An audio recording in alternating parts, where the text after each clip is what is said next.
When patients don't take up your treatment recommendations, it can be so frustrating. And when patients don't comply to your treatment pathway and drop out, that can be so discouraging. But it doesn't have to be this way. This video is going to change all of that. Welcome, I'm Ted Jetanak. It's my mission to empower clinic owners to succeed in business. It's so frustrating when patients don't take up your treatment recommendations because you know what they would have achieved had they done so. This can have serious consequences, not only for your patients, but also for the health of your business. It means your appointment book has gaps because of cancellations, or patients simply don't show up. Either way, it affects your income. This is just not fair when you've got a great service that could be helping so many more people. The good news is this video will give you a clear, simple strategy that will change all of that almost immediately.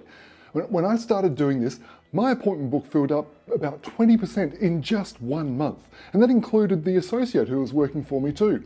This strategy is simple and it's free. It'll cost you nothing. It's a powerful communication strategy that can be adapted to any patient who requires any treatment. Now, bear in mind, this strategy requires 2 things of you. 1, you got to commit to it 100%. And 2, you got to be confident and crystal clear when you communicate with your patients. These 2 components are vital to the success of this simple but powerful strategy. Look, I know you want to do the best for your patients, and they're looking to you for help and guidance. You've spent years of your life becoming qualified to do this work. You know you can help your patients. That's why you're here.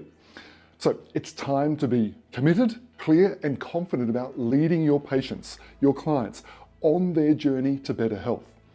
Now, I'm going to show you how to do this powerful communication strategy in your clinic. It employs 1 key word. And I invite you to listen very closely to this example and see if you can pick up that key word. You ready? Okay, let's use a simple example of treating a condition like a plantar wart with a caustic agent. I'm going to do a role play. Let's pretend you're the patient. We'll call you Peter, and I'll be the practitioner. Listen closely and see if you can pick up the crucial key word I use. Now, Peter, to get this wart of yours removed as soon as possible, I need to apply an acid that gradually burns away the wart. There might be some discomfort. Then I need to gently shave off the dead tissue and reapply a bit more acid to kill the wart off. And we need to continue this treatment on a weekly basis until we get the whole thing removed. Make sense? Great. So Peter, you need to come in each week for the next 4 weeks so we can get this problem fixed and you can get back to playing tennis pain-free, okay? Any questions? Okay, let's begin. That's it, end of role play. You can stop being Peter now. So, what did you think? Did I sound committed, confident, and crystal clear? Am I leading the patient towards a great outcome? Did you pick up the single key word in that role play example? So let me take you behind the curtain now and let's do a quick debrief. The single key word I used was need. You'll notice I said the word need at least 4 times. I didn't say, I like to see you or I want to see you. I said, I need to see you. That word alone is a strong directive word. It's a really powerful leadership word. It changes the whole tone of the consultation. When I use the word need, it carries weight, it carries authority. There's no room to wonder or question whether I know what I'm doing as a practitioner. Compare it to saying this: Peter, I'd like to see you weekly for the next 4 weeks, or Peter, I want to see you 4 times. That's a very different approach to saying this: Peter, you need to come in each week for the next 4 weeks so that we can... Very different, isn't it? So how do you feel about using the word need instead of the words, want or like? Do you feel a little bit uncomfortable? Are you already wondering how your patients will respond to this change in communication? At this point, let's acknowledge that changing your communication style can feel a bit uncomfortable. That's totally natural.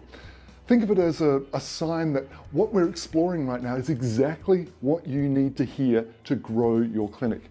And don't worry, we have a way of making you feel much more confident about this communication strategy, so please hang in there.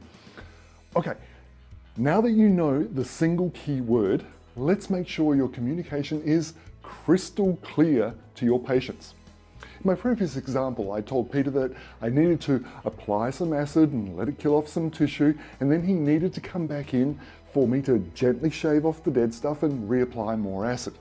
This would continue until the wart was cleared. Now, any room for misunderstanding me? Well, not much. Compared to, look, Peter, I'm going to have to work on this for a while and we'll see how it goes, but it should go all right. Well, there's not much clarity there, is it? Like clear as mud. Instead of being wishy-washy, you need to be crystal clear in your communication. You need to inform your patients about what's going to happen in that consultation and what it's going to take to fix their problem. So let's summarize this simple but highly effective communication strategy that ensures greater compliance to your treatment recommendations. Step 1 is to use the word need instead of like or want.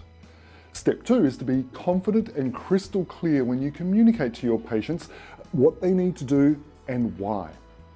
Now, to help you really master this powerful communication strategy, we've prepared the key steps you need to take as well as a communication template. On this generic template, you can fill in the blanks for any treatments you or your associates provide in your clinic.